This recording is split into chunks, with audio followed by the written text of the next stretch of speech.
Restless fans. So let's talk about Monday's episode. Monday's episode is going to be jam packed and it is a doozy of an episode. We're going to start out at the Jazz Lounge where we see Victoria and Cole. We haven't seen Victoria for a while, but yes, she's back.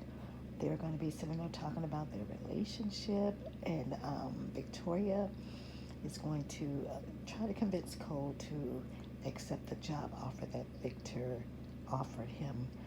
So they're going to continue to talk about their relationship. At one point, I thought that Cole was going to ask Victoria to marry him, but he didn't ask her yet. So I do believe that it's coming soon. And then I believe that Cole did say that he was going to accept the job offer. But he's going to be a little skeptical about everything. So, yeah, and then they're going to take it upstairs to the bedroom. So let's go over to Sharon's house where we see Mariah, Faith, and Tessa. And they're talking about Ian. You know, Mariah's trying to let them know about Ian and him being a bad guy, a fraudster, a scammer, that he's not a good guy, because it seems like Faith and Tessa are sort of believing that Ian is like this good guy, and maybe it was just an accident with Tessa, and maybe he really was trying to help and save her. And Mariah is trying to let them know, no, don't let him fool you. He's a bad man, a bad guy. And then Faith gets mad with Mariah. She's really yelling at her, saying that you said Mom was going to be okay, and now we can't find her. What if she's, going off onto one of her situations, tantrums, when she was taking that medication, disappearing and all that stuff? Or what if she's unalive because we don't know where she's at? We can't find her. She's not responding, and Mariah's telling her she apologized for saying those things, and they was trying to calm her down. Eventually, they were able to calm Faith down, and Mariah wanted Tessa to tell her everything that happened leading up to her getting ill. So Tessa was able to remember most of everything that had happened. I wish that she would have told her that there was a water bottle she was drinking from, and maybe they would have sort of maybe realized that maybe he put something in her drink. But she didn't even mention the water bottle. She just pretty much remembered everything else that happened that day that led up to her being ill. Let's go over to the ranch where we see Victor and Nicholas still talking about Ian, trying to figure out why he came back to Genoa City, what his plan is. So guys, we know that on Friday's episode we saw Victor calling someone, but we don't know who it was. I said I believe that it's someone that he has, an investigator or someone that is going to be probably looking for Ian. So I was right. He had an investigator come to the ranch. He showed him Ian's picture and told him to go out and find him. He didn't care if he got the whole gallery, just go find him and bring him back to the ranch. So the inspector went over to the hotel where he found Ian. Ian was kind of in the hotel room, creeping to the door, trying to be quiet so no one can hear him and peeping out the peephole. Eventually, it comes back and we see that the investigator has Ian, and he delivered him to the ranch to Victor. So they started talking, and Victor asking him what is he doing back in Genoa City, what his plan is. Victor gives him an ultimatum. He yelled at him and almost looked like he wanted to choke him at some point. And so with all the commotion that was going on, it woke up Nikki. And Nikki came down the stairs wondering what the commotion was about.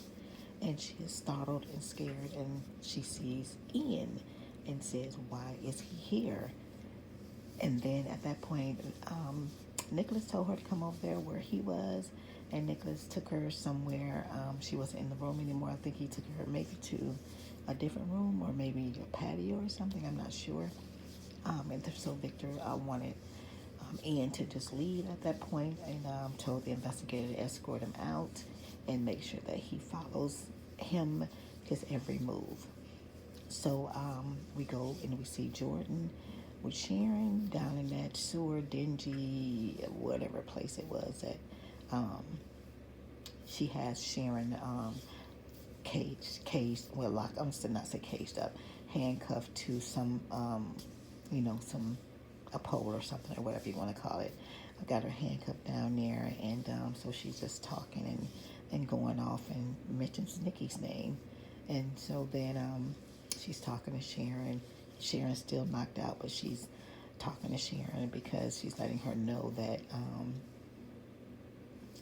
she has her, So because we know that I said a couple of weeks ago in my video that Jordan has a plan, and she's going to trick Ian. So that looks like what she's doing. She's going to trick Ian, and she's keeping Sharon as her insurance policy. Let's say that as insurance. So yeah. So now we're going to go back to the hotel room where Jordan has left Sharon. She went back to the hotel room. She's looking for Ian, but he's nowhere in the hotel room, nowhere to be found. But a few minutes later, he pops in the hotel room. She asks him, where has he been? And he tells her that he was summoned to the Victor Newman's ranch. And so he tells her about what went on at the ranch with Victor. And then he asks her if she did what he asked her to do. So the plan was that Jordan is supposed to go unalive Sharon. It's supposed to be some type of accident similar to the accident that she caused with Phyllis, where she ended up in the hospital, the accident. And so she was supposed to cause the accident and force Sharon's car off the road so that it can go into the river where Sharon dumped Heather's body. So he was expecting Sharon to be down at the bottom of the river, in her car at the bottom of the river. So that's why he asked Jordan if she did what he asked her to do. Jordan just said Sharon is exactly where she needs to be. So that he smiled, and I guess he's assuming that she did what he said, but we all know that Jordan didn't unalive Sharon. She's down there in that sewer gutter dingy place that she has her in because she's holding Sharon as an insurance policy, because she's tricking Ian just in case, he tries to set her up for the fall for everything. So yeah, guys, that's pretty much all of the spoilers. Oh, another thing is that at the end, Sharon is going to wake up and she's going to look around and see where she's at. She sees that she can't move because she's handcuffed or chained to whatever it is Jordan has her chained to. But yeah, Sharon wakes up on Monday's episode. So yeah, guys, this is a doozy of an episode. It's going to be jam-packed. So I just want to give you guys those quick spoilers. If you like this video, guys, please hit that like button and subscribe.